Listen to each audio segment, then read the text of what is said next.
3 महीना बिहायक भवा और एक लड़का के महतारी हो गया।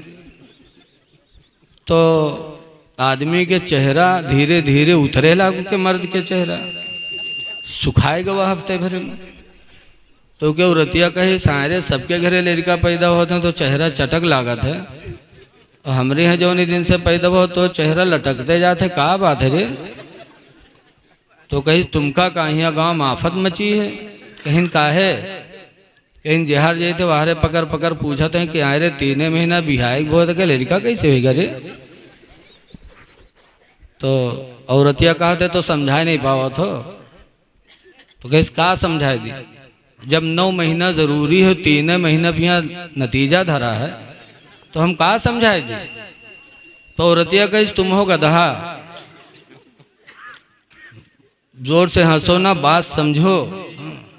तुम हो गधा, ये बताओ तुमरे बिहाय कितने दिन हुआ? तो कहीं 3 महीना। कहीं सो हमरे बिहाय, कहीं तुमरे बिहाय 3 महीना हुआ। और कहीं सो लड़कवा कई महीना पैदा हुआ, कहीं सो वह 3 महीना हुआ। तो औरतिया कहते जोड़ सब कई महीना भय रे, पढ़ाई पहाड़ा घर में। हाँ, कहीं 3 महीना तुरे बिहायक हुआ, 3 महीना हमरे बिहायक हुआ, 3 महीना लड़का हुआ, सब 9 महीना नहीं होगी रे। तब के समझ में आओ कहीं हाँ तो 9 महीना पैदा हुआ, पढ़ाई दी पहाड़ा घर में। अब जब दूसरे दिन निकला तो कोनो पड़ोसी कुर्ता पकड़ के इधर आ रहे, इधर ही कस के रे तुरे 3 महीने बिहाय बहुत के लड़का कैसे होगा रे? तो लड़का उससे कहीं 3 महीना कहा, 9 महीना तो भवा है। 3 महीना हमरे बिहायक हुआ, 3 महीना मेहरवक बिहायक हुआ, 3 महीना लड़का हुआ, सब 9 महीना नहीं होगी रे। पूरा गांव एक लंग, वो अकेले एक लंग, वह बक्के जो मेहरुआ रटाए दीस। यही इनका हाल है। 40 दिन के चिल्लम ले जाए कमीरे जमात जो शिर्क करा देता है, रटा देता है, जिंदगी भर वही बकेंगे। इनको कुरान समझने की तौफीक नहीं होगी, न हदीस समझने की तौफीक होगी। और याद रखो जब कोई नबी वली का गुस्ताख होता है तो अल्लाह ताला उससे तौबा छीन लेता है। चाहे जितना समझाओ, जब अल्लाह ने तौबा की तौफीक छीन लिया तो उसे तौबा नसीब नहीं होगी। लिहाजा आए लोगों, अल्लाह का शुक्र अदा करो कि हमको तुमको अल्लाह ने अहले सुन्नत वल जमात का मानने वाला बनाया।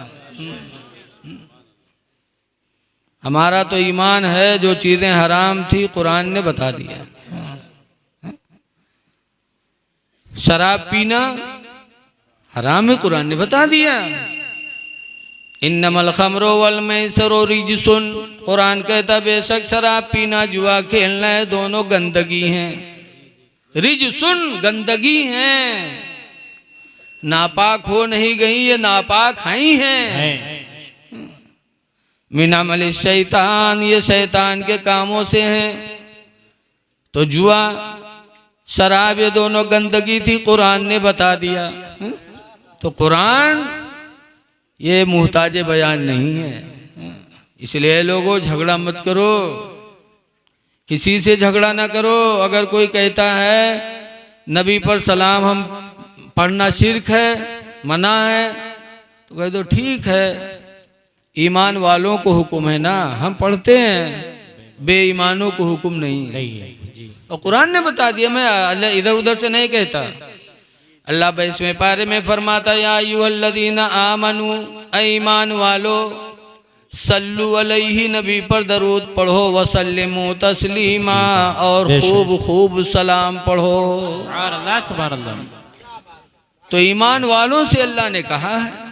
तो जो ईमान वाले हैं वो पढ़ते हैं, और बेईमानों से अल्लाह ने कहा नहीं है, इसलिए बेईमान नहीं पढ़ते। ये तो अपने बाप के भी वफादार नहीं है, अपने बाप के भी वफादार। आदम अलैहिस्सलाम जन्नत में थे तो ऐसा बैठे रहते थे जैसे कोई चीज हेराई गई हो, कोई खुटकम बैठा हुआ आदमी को। ऐसा होता नहीं, कोई चीज गुम हो जाए तो आदमी बैठा है। आदम अलैहिस्सलाम ऐसे बैठे थे। अल्लाह ने फरमाया आदम मेरी जन्नत में कौन कमी है जो जन्नत में भी तुम गमगीन रहते हो? तो आदम अलैहिस्सलाम ने फरमाया अल्लाह जन्नत में सब कुछ है, लेकिन जन्नत में मेरी बीवी नहीं है, मैं अकेला हूं। तो अल्लाह ताला ने आदम अलैहिस्सलाम को सुला दिया और जब सो गए तो उनकी बाईं पसली की एक हड्डी निकाला और उसी से हव्वा को बना दिया। अल्लाह ने फरमाया हो जा, वो हो गई। अल्लाह ताला तो कुन कहता है हो जा, तो उनकी बीवी हव्वा बन के तैयार हो गई। आदम अलैहिस्सलाम की आंख खुली, पूछा अल्लाह कौन है? कहा यह दुनिया और आखिरत में होने वाली तुम्हारी बीवी हव्वा है। तो आदम अलैहिस्सलाम लपके वहां, जब लपके हव्वा की तरफ तो अल्लाह ताला ने फरमाया आदम अभी नहीं, महर अदा कर दो। बगैर महर अदा किए हाथ नहीं लगा सकते, तुम्हारे लिए हलाल नहीं है। कहा इलाही महर क्या दे दें? अल्लाह ने फरमाया आदम ये मसला शरह वकाया जिल्द दोम की हाशिया पे लिखा हुआ है। कहा अल्लाह क्या दे दें? अल्लाह ताला ने फरमाया आदम आखिरी ज़माने में मेरा एक महबूब पैदा होगा जिसका नाम है पाक मोहम्मद है सल्लल्लाहु अलैहि वसल्लम। तुम उस आखिरी नबी पर 10 मरतबा दरूदो सलाम पढ़ दो, तुम्हारा महर अदा हो जाएगा। सुभान अल्लाह, सुभान अल्लाह, माशाअल्लाह, माशाअल्लाह, क्या बात है। आदम अलैहिस्सलाम ने 10 मरतबा दरूदो सलाम मेरे नबी पर पढ़ा, हव्वा हलाल हो गई। एक बात और सुन लो, लिखा है माँ बाप की नाफरमान औलाद पर जन्नत क्या, जन्नत की खुशबू भी हराम है। जो औलाद अपने माँ बाप की नाफरमानी करे उस औलाद को जन्नत क्या, जन्नत की बू भी नहीं मिलेगी माँ बाप की नाफरमान औलाद। तो बताओ आदम की औलाद तो सब हो ना, सुन्नी भी हैं, वहाबी हैं, शियो हैं, सब उन्हीं के तो औलाद हो। बोलो यार कि कोई दूसरे के आएंगे अलग से? लम्बेहरा बेहरा तो है ना, जमतुआ हूँ, आदम की औलाद है सब। तो जब सब आदम की औलाद हैं तो आदम अलैहिस्सलाम ने जन्नत में नबी पर दरूदो सलाम पढ़ा, तो जो उनकी औलाद होकर न पढ़े वो आदम की नाफरमान औलाद हुई कि नहीं हुई? जी जी बेशक। बोलो, आदम करें औलाद हो के मना करें तो आप अपने बाप की नाफरमान औलाद हैं ये, इन पर जन्नत क्या, जन्नत की खुशबू भी हराम है। सलातो सलाम पढ़ना ये आदम अलैहिस्सलाम की वफादार औलादों का काम है। हाँ। लेकिन एक बात और सुन लो, जैसे सुने कि आदम अलैहिस्सलाम के महर के मामला हुआ तो 10 मरतबा दरूदो सलाम पढ़ ली, महर अदा होगा। तो तुमहू महर बधाए का हो 51,000 21,000 तक मेहर व कमरम पहुँच के मुस्तफ़ा जान रहमत पे लाखों सलाम शुरू कर दो, या नबी सलाम अलैक शुरू कर दो, सोचो हमरो महर अदा हो जाएगा। तो अब हमारे आपके लिए नहीं है, यह आदम अलैहिस्सलाम ही के लिए अल्लाह ताला ने खास रखा था। अब आपको महर देना पड़ेगा। कुरान कहता है अद्दू सदक़ातिहिन्ना निहला, ऐ लोगों अपने औरतों का महर खुशी ही की रात में उनके हवाले कर दो, उसी रात में दे दो। लेकिन आजकल का आदमी महर बंधाइए, अभी एक महर बंधा है 6,51,000। बहुत हुआ कमी कराओ तो कहीं ना इससे कम ना हुई, तो लड़का वाला कहते बांधे दो यार, कहूँ दे कहीं है बांधे दो। बताओ, महर हस्बे हैसियत होना चाहिए, लड़के की हैसियत के मुताबिक महर होना चाहिए, इतनी ज्यादा ना बांधो कि वो दे ना सके। खुशी ही की रात में महर दे दो, महर बताइए ज्यादा।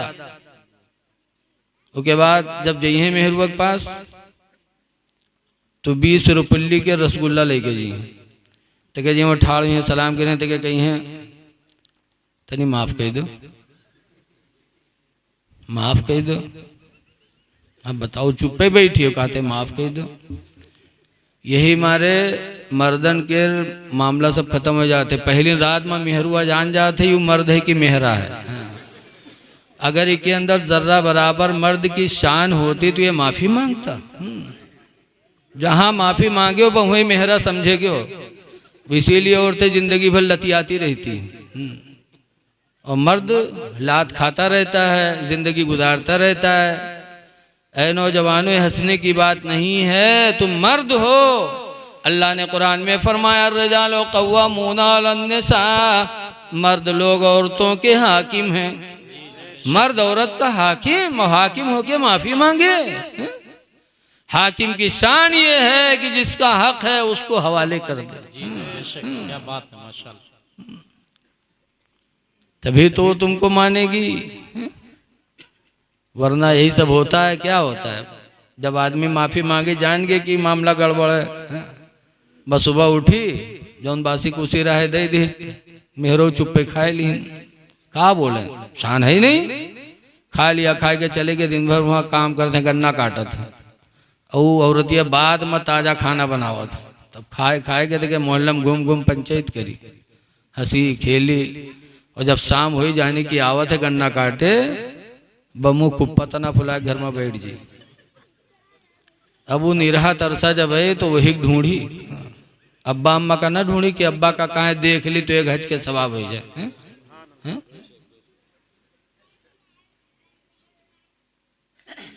लिखा है मन नजर इला वजहिल वालिदैन नजरत रहमा, बेशक जिसने अपने माँ बाप को रहमत की निगाह से एक नजर देख लिया, सुभान अल्लाह, सुभान रहम की निगाह से, दिल में रहम पैदा करके अपने माँ बाप को एक नजर रहमत की निगाह से देख लिया, फकतबल्लाहु लहू फी कुल्li नजरतिन बिहज्जतिन फकतबल्लाहु लहू हज्जतम मबरूरा, तो अल्लाह ताला उसके लिए हज मकबूल का सवाब लिख देता है। नजर एक मर्तबा नजर रहमत के बदले में अल्लाह ताला एक हज मकबूल का सवाब देता है। सुभान अल्लाह। साहबे किराम ने जब सुना तो पूछा वलौ नज़रा फी कुल्ले यौमि मियता मर्रा, अल्लाह के रसूल अगर कोई नौजवान रोजाना अपने माँ बाप का चेहरा 100 मरतबा देखे तो क्या बात, तो हुज़ूर फरमाते अल्लाह के खजाने रहमत में कोई कमी नहीं है। अगर वो 100 मरतबा देखेगा तो अल्लाह रोजाना 100 हज मकबूल का सवाब अता फरमाएगा। सुभान अल्लाह। तो बाहर से तो अब्बा अम्मा का न देखे के अलावा अब्बा का देख ली, अम्मी का देख ली तो हज मकबूल का सवाब मिल जाए। कितना अफसोस होता है। हज मकबूल, आए लोग हाजी हज करके आते हैं, कोई दावा कर सकता कि मेरा हज कबूल हो गया? बोलो भैया, इसमें बहुत से हाजी होंगे, मजमे भी होंगे, स्टेज पर भी होंगे, लेकिन कोई दावा नहीं कर सकता कि मेरा हज कबूल हो गया। उम्मीद कर सकते हैं कि अल्लाह कबूल कर ले, लेकिन दावा नहीं कोई कर सकता। लेकिन अब्बा अम्मा को देख लो मोहब्बत से, तो नबी गवाही देते हैं कि अल्लाह ताला हज मकबूल का सवाब अता फरमाएगा। माशाअल्लाह, माशाअल्लाह। लेकिन आजकल के हाजी दावा कैसे करते? आजकल के हाजिन से कोई भरोसा नहीं। और आजकल हाजी हज कब करत है जाना? तो जब कोनो पर्च इलेक्शन में ठाड़ हुए तब जई है हज करे। इसलिए कहते बदनाम है कि कोई करीब जाई ना तो सोचिए जाओ हज कहे बगुला भगत हो गए जानो, वह लगाए दे हैं हाजी फलाने। कितनी बेहयाई की बात है। हज तुमने अल्लाह के लिए किया है कि लोगों में प्रचार करने के लिए किया है? हाजी फलाने, वो तो ऐसे जैसे मोहम्मद मुस्तफा में लिखते हैं कि दो हाजी मिल गए आपस में, दो लोग मिले मुसाफिर जा रहे थे, मिल गए, सलाम किया, सलाम करने के बाद एक ने पूछा भैया आपका नाम? तो कहे हाजी अब्दुल रहीम। तो हाजी अब्दुल रहीम उसे पूछे तुम्हारा नाम? तो कहे नमाजी अब्दुल करीम। तो हाजी चौंके, कहीं नमाजी अब्दुल करीम, कहीं काहे काब हुआ? तुमने जिंदगी में एक हज किया है तो हाजी अब्दुल रहीम कह रहे हो, और मैं रोजाना 5 वक्त की नमाज पढ़ता हूं तो मैं नमाजी अब्दुल करीम नहीं कह सकता? तो हाजी चुप। तब उसने कहा बड़े अफसोस की बात है कि तुमने इतनी बड़ी इबादत तो एक लफ्ज में तुमने गंवा दिया, तुम्हारा हज का मामला खत्म हो गया। तुमने इतनी बड़ी इबादत, इतनी मेहनत वाली इबादत, इतने पैसे वाली इबादत और एक जुमले में तुमने बर्बाद कर दिया कि हज तुमने अल्लाह को राजी करने के लिए नहीं किया, बल्कि हज इसलिए किया कि दुनिया में तुम ढिंढोरा पीटो। ऐ लोग, अल्लाह के नबी फरमाते हैं कि जैसे दौलत कमा के छुपाई जाती है, ऐसे इबादत करके छुपाओ। जिसके लिए कर रहे वो तो जान ही रहा है। हज्जे मबरूर का सवाब मिलता माँ बाप को। लेकिन आजकल के नौजवान जब लौटी कहूँ से तो अब्बा अम्मा न देखे, ना लड़का में है, ना लड़का ना बिटिया, न भाई न बहन, फौरन कहीं न देखे पे तो कहीं गुडवा कमी कहा भैगी। अब वहाँ ढूंढा जब घर में गए पैबो की तो बड़े उससे कहते कहा बात काहे गुस्सा मुँह फुलाए बैठे वहाँ, कहीं काहे गुस्सा भागवाता। इतनी जोर से डांटा था लेकिन ये नौजवान का शर्म नहीं आते, तब वो खींच करें काहे गुडवा कमी काहे गुस्सा कहीं सुर तोर भैया हमका गाली दी से, या तो अपने भाई का ले करो या हमका ले करो। भाई गाली दी से, लाओ लाठी कहाँ है, उठाए दी लाठी, भाई पे लाठी चला रहा है। और भाई पे लाठी चलाने के बाद इंसान उम्मीद करता है कि हमें अल्लाह की रहमत मिले। भाई पे लाठी उठाने के बाद रहमत इलाही का इंतजार न करो बल्कि अज़ाब इलाही का इंतजार करो। हुज़ूर फरमाते वल्लाहु फी औनिल अब्दी, अल्लाह उस बंदे की मदद में रहता है, मा कानल अब्दु फी औनि अखी, जो बंदा अपने भाई की मदद में लगा रहता है। ये मेरे नबी कहते हैं कि अल्लाह उसकी मदद में रहता है जो अपने भाई की मदद में रहता है। भाई पे लाठी चला के रहमत इलाही का सहारा देख रहे। ऐ लोगों, अपने रब को राजी करो। कुरान की एक आयत मैंने पढ़ी, अल्लाह फरमाता या अय्युहल्लज़ीना आमनू तक़ुल्लाह, ए ईमान वालो अल्लाह से डरो, हक़्क़ तुक़ाती, जैसा कि उससे डरने का हक है वैसा डरो। आज हम लोगों के दिलों, हम लोगों पर गुनाहों का बोझ है लेकिन खुदा से नहीं डरते। और सहाबे किराम हजरत उमर फारूक आज़म रदी अल्लाह ताला अन्हु इतना रोते थे, इतना रोते थे और रो रो के कहा करते थे कि या अल्लाह तू मुझे इंसान न बनाता, दुनिया का कोई तिनका बना देता ताकि हिसाबे कब्र से मैं बच जाता। ये हजरत उमर कहा करते थे जी, या अल्लाह इंसान न बनाता, दुनिया का कोई तिनका बना देता कि हिसाबे कब्र से मैं बच जाता। और ये कह के इतना रोते थे, इतना रोते थे कि रोते रोते आंसू बहते बहते हजरत उमर के दोनों रुखसार पे निशान पड़ चुके थे। आंसू बहते बहते निशान बन गए थे हजरत उमर के चेहरे पे। ये कहते थे इलाही कोई तिनका बना देता, इंसान न बनाता कि कब्र में हिसाब देने से बच जाता। जबकि हजरत उमर रज़ी अल्लाह ताला अन्हु के नेक होने की गवाही मेरे नबी दे रहे हैं। लिखा है एक दिन हजरत आयशा रज़ी अल्लाह ताला अन्हा ने एक रात में पूछा था, अल्लाह के रसूल आसमान पे जितने तारे जगमगा रहे हैं इतनी नेकियां किसी के पास हैं? कहाँ? उमर फारूक आज़म के पास। बोल दो सुभान अल्लाह यार। यहाँ न बोली हो तो वहाँ घरे जी हो रजीम बोली हो यार, कम से कम यहाँ बैठो तो कम से कोई बात आए तो इतना तो कहो यार, सवाब भी मिलेगा आपको, नींद नहीं आएगी। दो फायदे। बताओ हजरत उमर रो रहे हैं। हजरत उस्मान गनी रज़ी अल्लाह ताला अन्हु जब कब्रस्तान जाते और कब्र को देखते तो रोते, इतना रोते कि दाढ़ी भीग जाती। लोगों ने कहा है उस्मान आप जन्नत का बयान करते नहीं रोते, जहन्नम का बयान करते नहीं रोते, और कब्र को देखते हैं तो आप रोने लगते हैं। हजरत उस्मान कहते हैं इसलिए मैं रो रहा हूँ कि मेरे पैगम्बर ने फरमाया है अल कब्र अव्वलु मंजिलुम मिन मनाजिलिल आखिरा, कि कब्र